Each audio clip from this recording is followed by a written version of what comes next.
son, I don't know when, but we'll get together then, Dad. We're gonna have a good time then. Here we go.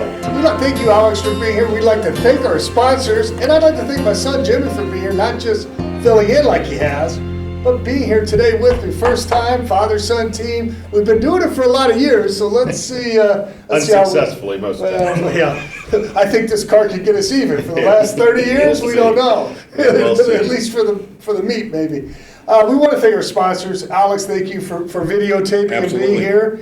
And FanDuel Sportsbook and Horse Racing and your services. We also have the Illinois HBPA. Of course, we had me and Scotty on here last week, the president, vice president. And also Taco Bell, John Maroney, who's running a lot of horses here, an excellent horseman, excellent guy, good friend. We also want to talk about another excellent guy and a good friend who's having some health problems. Ron Ridgewitz had surgery this morning. We understand things are going pretty well. He had a little fall. He's had horses here since the Crafty Gold days back in the 70s. But Ron served time on, he didn't serve time. He served time on the HBPA board, and he dedicated a lot of time to the horsemen here. He's been a loyal horseman, and we wish Ron the best. And Jimmy, you know the family too. What a great guy. Absolutely. And it's always great to see him out here. He's had some health issues, had a little fall, but things are going well. So best of luck to you, Ron. Ruidosa's had some fires down there at their track. They had to evacuate some horses. We're thinking about them, offering assistance there. And let's talk about the fans here, Alex and Jimmy. Crowds have been crazy, amazing. Good grief. And I heard we had close to 1,000 hits on last week's podcast. Probably. Let's not jump. It's not close, but these fans are coming out in droves. And like I said, the fans, number one, supportive, positive, energetic crowds.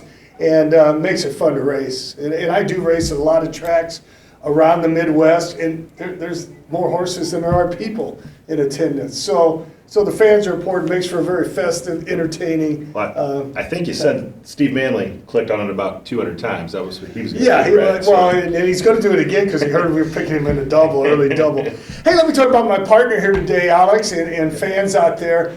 This is little Jimmy Jr. You can tell he's not so little. I'm very proud of my 2 children and their 4 children, my 4 grandchildren. But Jimmy and I have been fortunate to have a lot of similar passions. One of them is horse racing, so we spend a lot of time talking horses, talking family, but then talking sports and other things we have in common. Love him with all my heart, and his sister and my daughter Lauren, 2 wonderful kids.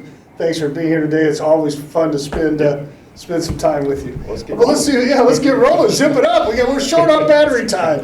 Jimmy, let's see who you like in race 1. So race number 1 going to be 2-year-olds, 4 furlongs, maiden 12,000, 8-horse field. We kind of had this a couple weeks ago when me and Jamie were on here. We at least have a few horses that do have some starts under their belt. And that's where I went with one of them, the 8 Amazing Angie, Steve Manley, Javier Diego. Kind of had it, broke okay in that first start. The winner of that race initially broke 3 lengths better than everybody else. But she ran a good second, I think, showed a little bit in that first start. Obvious improvement with the second start, I think you'll see with the 8. John Maroney, that's one of his horses in this race, so hopefully Taco Bell has a big day tomorrow. So I'm with the 8 on top. Second place, I went with John Wainwright, first-time starter, Teg War. Few good workouts posted there. I like to see 4 workouts there, breezing from the gate. I think that's definitely beneficial. Like I said, kind of a crapshoot with these first-time starters, so I went 7, and then I also went with Steve's other horse, Flash Cadillac, for 3rd. Same thing, has a bullet workout there on the card, and I like to see multiple breezing from the gate workouts going into Very good. And as you mentioned when you were on here with Jamie, you're going 4 furlongs, inexperienced horses, boys against girls a lot of times. So I went with the filly here. We're going. It's about to break, going a half mile into that turn. I don't like the outside post for the 8. But the 8 has the experience, so I weighed those 2 factors out. I went with Manley's choice here, the 8. I also went with Steve's other horse. Both of them very well bred, out of California, been brought here. They brought several horses from the coast, the West Coast in here, but by Stay Thirsty. So I went with those 2 really well bred horses. And I threw my horse, my buddy Brooks, in 3rd, and I would have picked her to win. except I never win. And that's what I forgot to mention. I was going to let you mention your horse first. That's why it made handicapping a little bit easier. Cut it down to 7 horses because you're good at a lot of things as a trainer. First-time starters and 2-year-olds are not at the top of the list on that. So, and I can't disagree. This filly's really coming to herself, training well, starting to get racy, which is sometimes unusual for a younger horse. She's getting really aggressive and racy. We paddock schooled her a couple times, had her in the gate quite a few times. She really needs to run, so I hope we do run tomorrow. We want to make mention of that. Stay tuned to social media. We're going to be looking at the weather as it's updated, the up-to-date weather forecast about 8:45 or 9 a.m. tomorrow morning. The horseman management and the state officials and veterinarians will be looking to make sure it is safe for our horses and handlers and riders to be out there and to be competing tomorrow. We will not chance it, but if we have a formula that we follow, looking at the humidity and the temperature, and if we fall within that guideline and we don't have any issues other than that, we'll get plenty of water on the track, so we're able to handle it, keep the horses hosed off. So we definitely will know by 9 a.m. whether we're going to run tomorrow, and we hope the temperature, it looks like that's the hottest day of the week tomorrow. Yeah. Hopefully that weather will change. There'll be some cloud cover come through or something, and it'll lower the temperature a little bit so these horses can get out there and do what they love, compete and run. All right, so we both went with Manley. Yep. I went 8-4-2. 8-7-4 for me. 8-7-4. You left your tops horse all the way out. Yeah, I got another one, and we'll see how you pick her in a 7. Hey, the second race is a non-winners of 2 races. Our optional $10,000 for horses that are non-winners of 2. It's a 6-horse field. Where'd you go with, Jimmy? So there's 2 3-year-olds that haven't run yet this year. I kind of just toss those 2 out. I think this race is a little too tough for them right off the bat. That would be the 1 and the 4. So cut it down to 4 horses, and I think the 6, Mr. Chivas, is the one I'm looking at on top. Third time over the track now we have. Shown improvement, I think, in both starts here. Potentially could be right off that pace. I think that could be sitting well. So that's why I went the 6, and to mention that's John Maroney's as well. So that's potential for the daily double he could have. Maybe he has to put something on the menu if he goes tomorrow. Yeah. Mentioning that daily double. Two tacos for $2 if he wins 2 or something like that. So second place, I went to Tiswell, the 3. It's 1 for 21, loves second place, loves third place. We've mentioned this a few times in past podcasts that I'm going to let this horse prove that it's going to get to the winner's circle before I go with it on top. But it hasn't done anything wrong all year. 3 seconds, 1/3, and 5 tries. So Tiswell should be right there.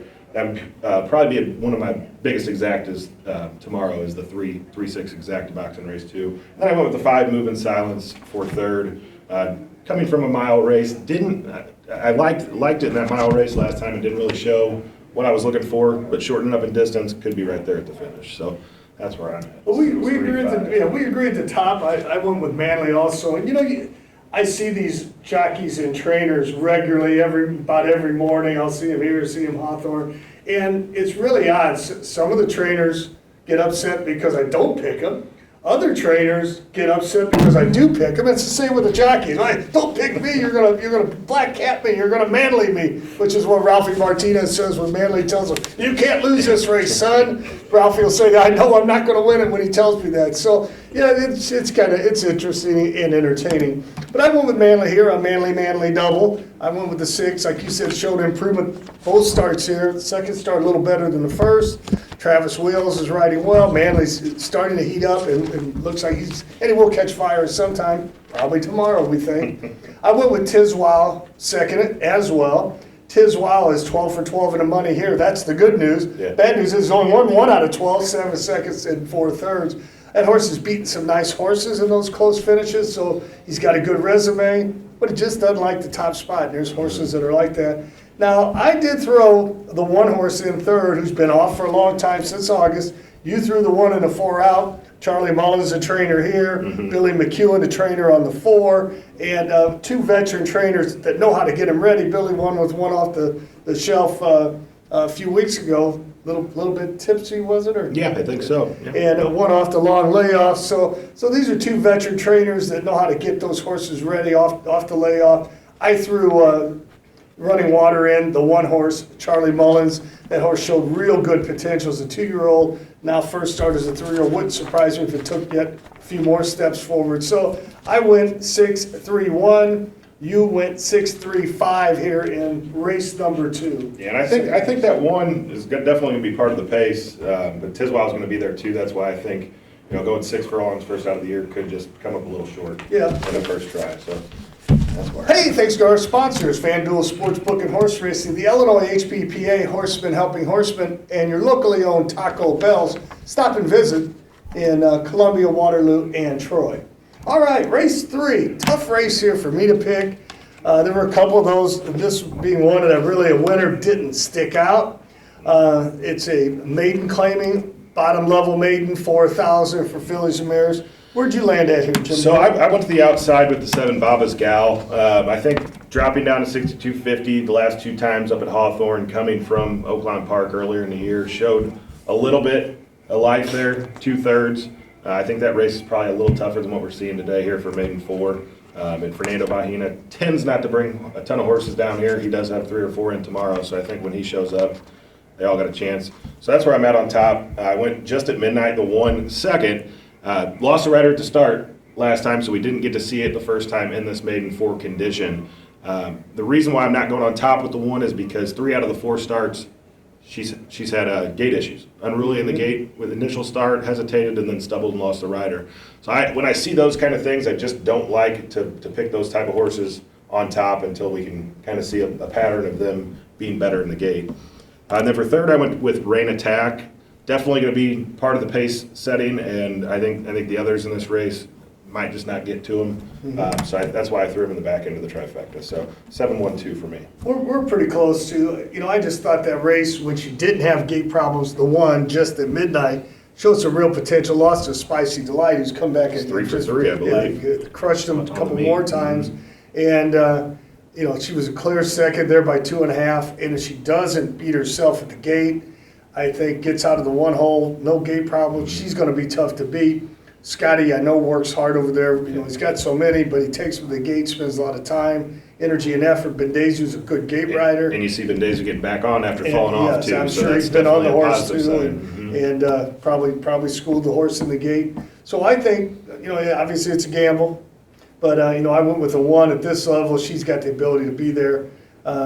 I also used the 7 in my exacta, Baba's Gal, who showed some potential at 4th and 2/3 up there. I guess a little better at Hawthorne. And then I jumped in with Harry Lynch, who's, when he dropped to this level with the 4, her speakers on, ran a nice third, woke up a little bit. So I think that horse fits into 4,000 and be part of it. So I went 1 just at midnight for a top spot. Baba's Gal second, the Bahena trained horse, and then Harry Lynch with her speakers on, Victor Balon riding the 4, her speakers on. Yeah, and the other thing to mention, I forgot to mention with the 2 Rain Attack, obviously going to be part of the speed, I think might be the lone speed, and she faded last time, but Graceful Scarlet was right there pressuring her the whole way. So if she goes and gets that lead on her own, she might be able to hold on and could get a decent price there with the 2. So that's why I kind of had her in the trifecta. All right. Speaking of a decent price, I really thought last Tuesday, one of my winners, I made mention, boy, this horse is going to be long odds. That's why I know we got a lot of hits last week, because Minnesota Moon in the 7th race, I said, this horse will be double-digit odds. And I didn't bet that much on the horse. The horse won. Only paid, 5-2 or something? They had a couple scratches in there that I think were key to that reason. Yeah, Guns and Guts, I think. Guns and Guts, yeah. Scratch was a bit, would have taken a lot of money. But still, I thought I was going to get, like I said, 8 or 10-1, and I get 5-2. But a little something is better than a lot of nothing. Right. I've learned that. So I have the hits from last week, if you'd like. Oh, let's hear the hits. And the hits just keep on coming. 184. That's not any good. 100 were Steve Manley. Yeah, and 100 were Manley. Oh, anyway. So far, Junior Gilbeski are. They must be going word of mouth. Whoever watches it and views it passes it on via word of mouth, and the word's getting out, though, apparently. Hey, as we turn to the 4th race here, I made sure I circled Steve Fridley's name.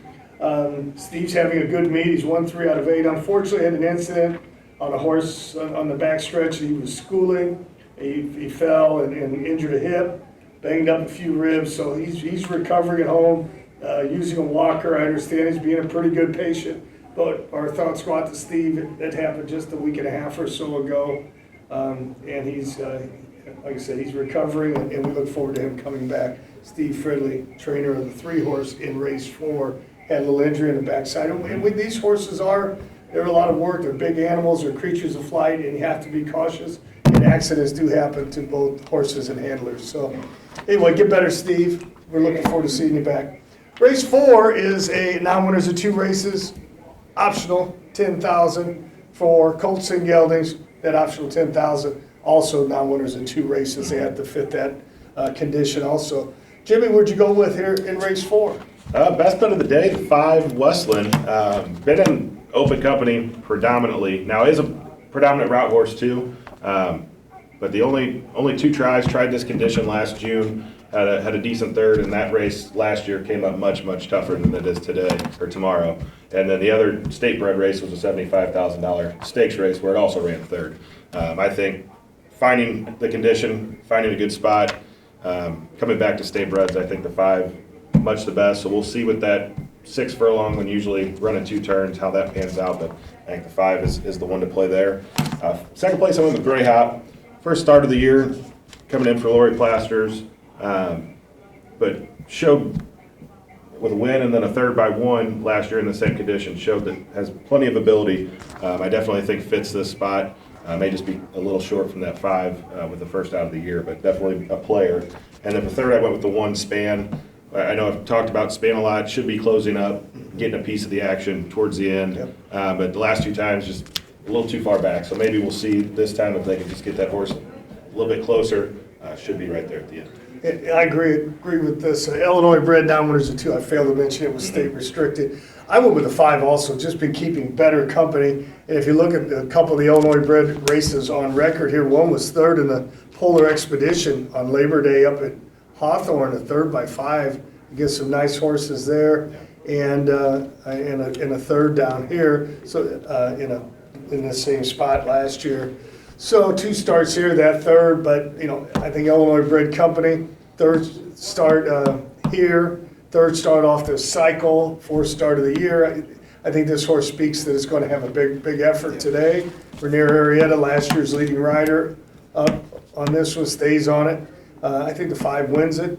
Gray Hop was first time started this year. Lori Plasters can get him ready. This horse had some powerful moves the last 2 starts. Yeah. Seemed to be really improving before the end of the meet showed up. The horse is working well heading into this opener this year. And I like the 4. That spot in that condition last year too was much tougher. Those 2 horses, Brian Sway and Expresser. Yep. Very good. So. And I mean, the last day raced slowly but surged on the inside. Picked up 10 lengths in the stretch against some nice animals who run third by 1. So we'll see where that horse is to start out this year. May need one, who knows, but certainly some real ability shown last year. 5 forward, I put Junior, Marvel Straub's horse in third. This is a really interesting horse for me. Was competing for $4,000 last year, and all of a sudden this year starts out in the optional allowance and got 2 seconds in the third. So yeah. A really improved horse this year, and I'm going to see if that horse can continue the trend. 5, 4, 6 is where I ended up here in the 4th race. And Jimmy, you ended up 5, 4, and 1. Yep. How are we doing on time, Alex? We're looks like about 11 minutes left. 11 minutes. We're rolling. Three races left. I think we can do it. We can do it. Here we go. Race 5, moving right along. Race 5's non-winners of the year are for life for the fillies and mares. And I had one that fit into this race. I had a scratcher in the race before. Mini dress. She was coughing a little bit, and I happened to find her a good home. So instead of entering her, I put her in the trailer, took her to a nice farm down in Missouri, where she's going to live her days out in a well-earned retirement. I went with the 6 here. I think the 6 is going to escape on the lead. Fernando Behena, I don't know why this horse is 20-1 coming from Hawthorne. Yeah, that morning line was a mistake. Yeah, anyway, I think this horse is a low speed in here. Could get away. Horse hasn't run here on a steep track before. That's always a concern. But the lone speed, I was looking for an angle. It seems like there's a lot of closers in here. So I went with Opaline, the 6 horse, to win it. And I definitely think that horse should be lone speed and looks like the best horse in the race. the one thing I'm going to point out to add on to that, claiming off Larry Ravelli is always tough first time. And as you can see, I'm a big Larry Ravelli fan with the hat on. So where's the Jimmy White kids at? just that just kind of scared me away a little bit. His first time with a new barn off of Ravelli. Sometimes they bounce a little bit. And I was looking for an angle. Of course, I don't like the idea of a drop off a claim either. I mean, unless if you really liked what you had. So they claimed her for 4 on June 8th. They bring her down here, clear the 30-day hurdle and 32. Wait a second now. What is it? 17 days? Well, this horse isn't eligible, I don't believe. I'm going to change my pick. You're not supposed to be able to drop.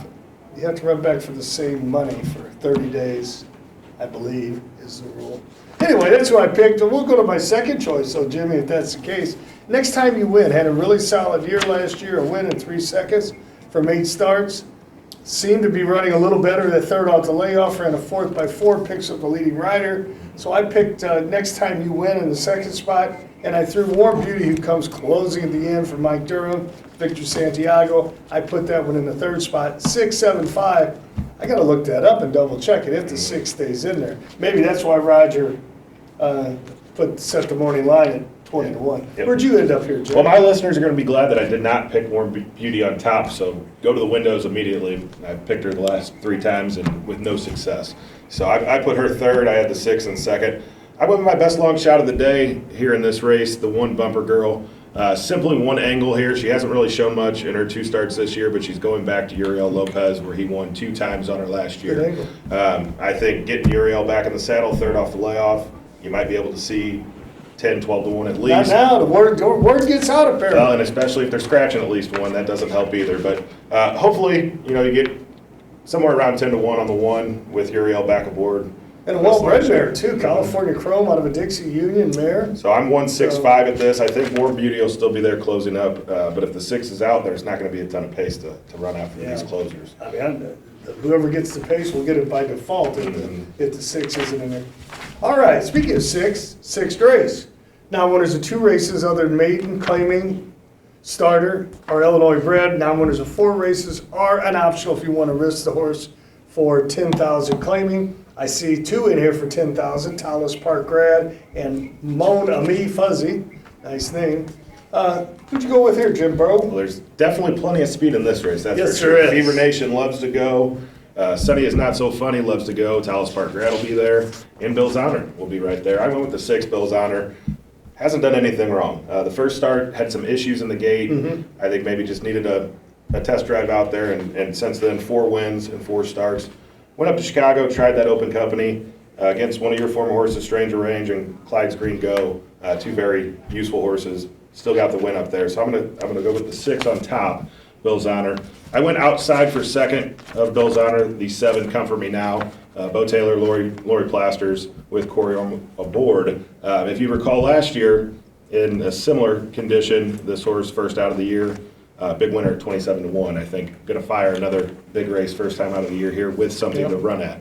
I also, with third, I went with Talos Park grad. I think going to sit right off that pace of the 1 and the 3 and potentially the 6. And Talos Park grad's always there, 10 out of 15 in the money, especially the most recent races. So I am 6, 7, and 2.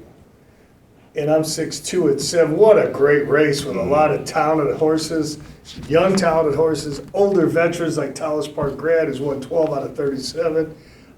Comfort Me Now, an old class horse too with 11 wins out of 62 starts.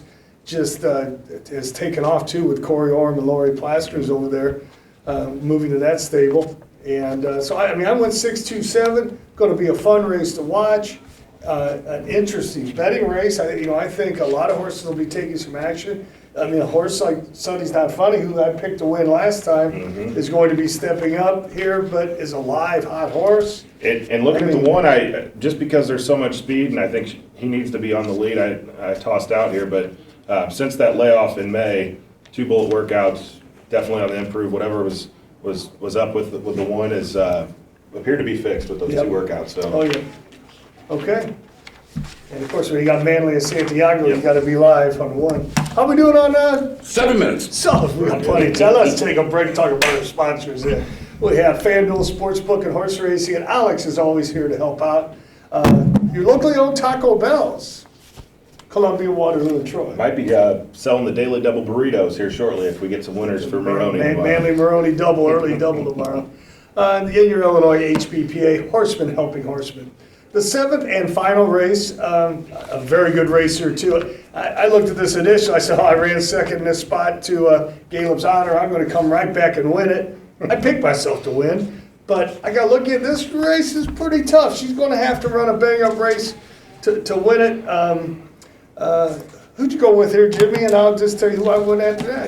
Did not go with the 7, not with your horse. I think a lot of outside speed with Lachita, Frosted Eclair. I think the 4 Angel Express is going to show some speed.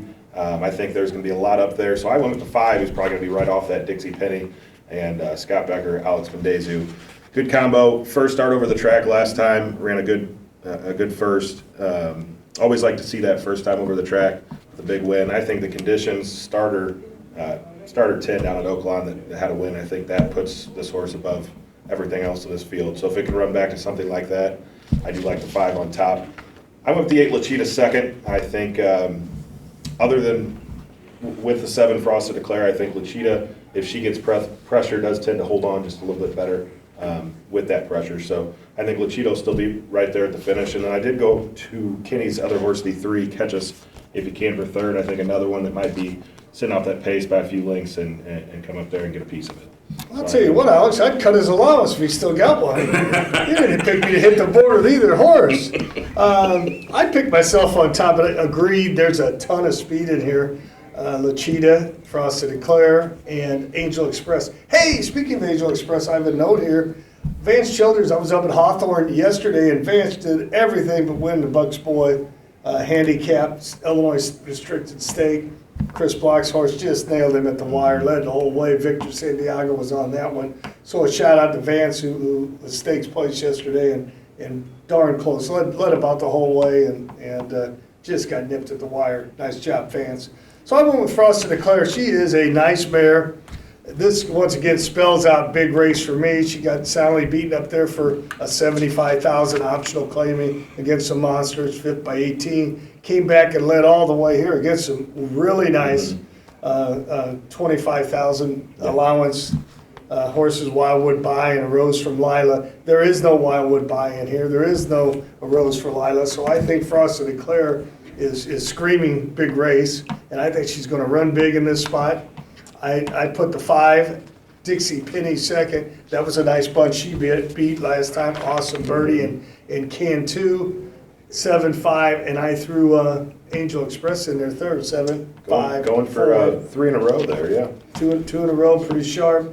Hot angle there, Santiago and Vance Childers off the big race yesterday. But I'll tell you what, Kenny's other horse that you threw in there third, Ronan, was stakes place last year. Absolutely. Scotty's got a horse in here, Caleb's Ranger, who's still got some ability. Hot Dame prefers a route, but if that horse is no slouch. I mean, this is a tough 8-horse field. And the good news is if you can find one of these 8 that sticks out for you, you're probably going to get a decent price, because I don't think there's going to be anyone that's fluctuating too much. So probably 2 to 3 to 1 for the favorite, and a few others that are probably going to be 4, 5 to 1 after that. So definitely good prices here to find something for you. It's going to be a great card. I hope the temperature is, allows us to run tomorrow. It's a great card, great time here at FanDuel with the large crowds. Maybe we'll get some cloud cover, like I said, early in the morning, hold that temperature down. But make sure you check the social media. The Illinois HBPA page will have something up, Fairmount Park media page. We'll let you know early in the morning. It'll save you a trip out here if live racing will be conducted. As always, we'll see you here next Monday. Thank you for watching. Manly, keep hitting those views so we get our views up. Jimmy, thank you. I love you, buddy. Thank you very much for attending. Alex, love you too, buddy. All righty. We out.